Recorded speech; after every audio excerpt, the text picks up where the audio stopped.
Good evening, everyone. This is group number 2, and today we will talk about implication for teaching English and policies. Keeping in mind teaching English models, Kirkpatrick talks about three of them. The first one, the exonormative native speaker model. This one was the first model to be introduced and to be recognized and applied in different parts of the world. The main reason is that native speakers model have prestige and legitimacy. It has been codified all the materials already, and due to this model, a massive English language teaching industry was created with its root in Britain and USA.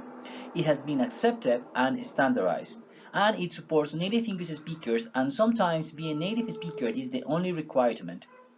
This model sabotages the value of the local English teacher. This model is based on the two relevant assumptions. The class should be taught monolingually, so the ideal teacher is a native English speaker. This undervalues the local teacher and their strength of knowledge of another language.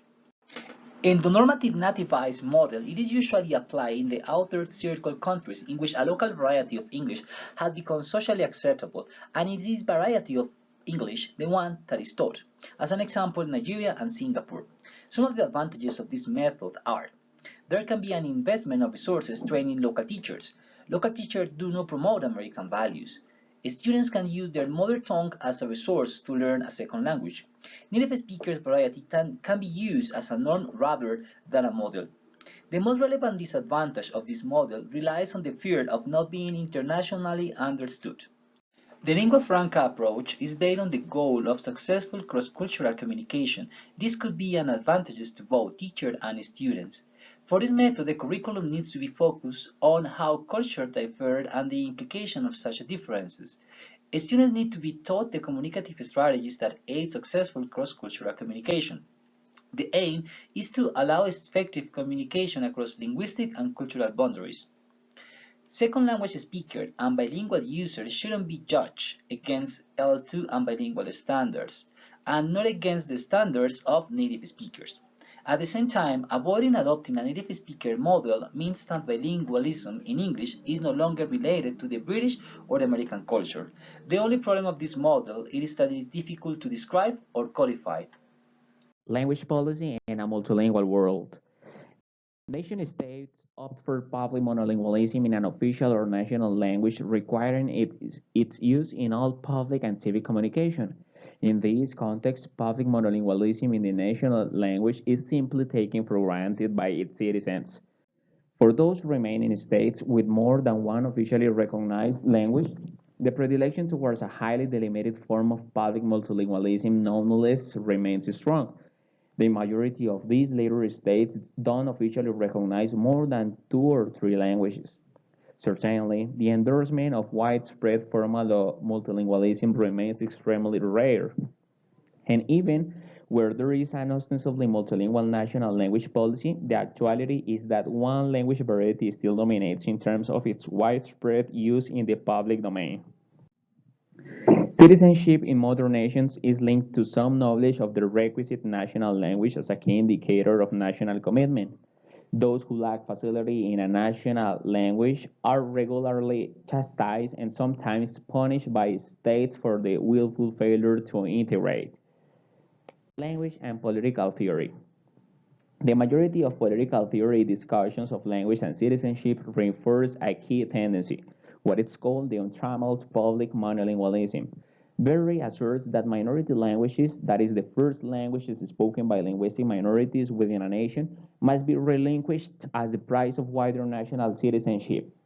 This is because their ongoing maintenance entrenches the cultural isolationism of minorities, that limits their social mobility, and undermines common understanding of good life.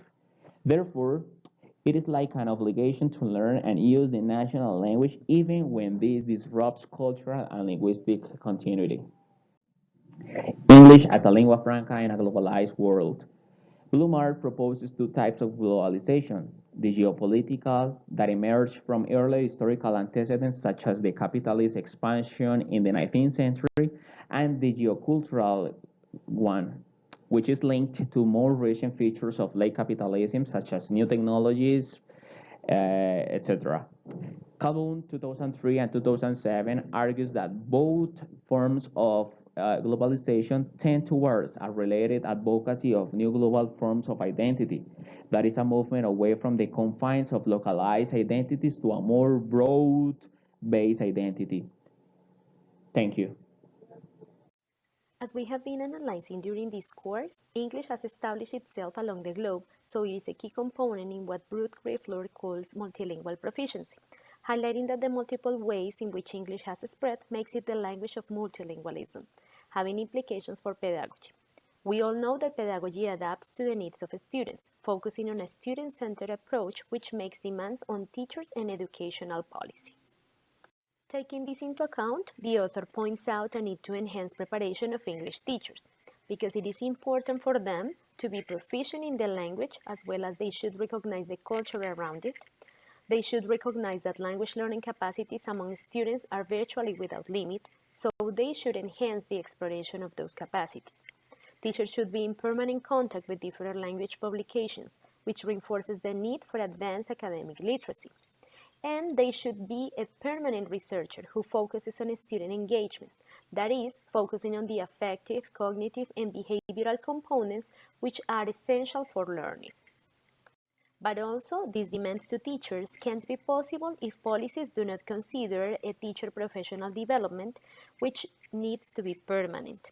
A curricula program building that includes the teacher's voice, a research agenda to identify best instructional practices, where teachers could have the possibility to expand their learning, developing national assessment data on learning outcomes that could be an efficient system to collect, manage, analyze, and use education to become a powerful source of assessment. In this sense, Garcia highlights that language education policy must be dynamic, where educators participate in the negotiation of institutional demands on a moment-to-moment basis, according to the diverse needs that come from students, considering that all classrooms have different characteristics as well as different needs. The concept of second or foreign language is related to the thought that the closer toward the native ideal, the more qualified speaker one would be. This source of validation implies a binary opposition between second and foreign language, which was useful in the past but not currently, considering the new language ecologies caused by technology and social mobility, among others. As a consequence, researchers and educators promote definitions with the idea of changing the understanding of English in terms of second and foreign and think about second languages to search more equitable frameworks for language learning and teaching today. The way we learn and teach English is changing to respond to updated and more complex demands in education, technology, which has changed how people interact and has expanded the possibility for communication. New use of languages, communicative tasks, new links between language teaching and technology, diversity, cosmopolitanism, world Englishes, and English as a lingua franca, for instance. Therefore, the traditional models need to be rethought considering lingua franca or international Englishes to enhance policy and teaching, finding ways to address all the new realities and preparing teachers from conceptual and practical perspectives. Globalization and the role of English as a tool to produce knowledge through strong and simultaneous interaction has encouraged non native speaking countries to revise their foreign language policies in order to accommodate the new demands in English instruction. Colombia is one of them. Considering lingua franca or international Englishes, policies and teaching must contemplate the multiple challenges that teachers and institutions face to reach the goals of specific countries. The equality for all sectors of education and citizens, like private, public schools, urban areas, or lower middle class schools, regarding their language competence for learners to be able to meet the established proficiency requirements.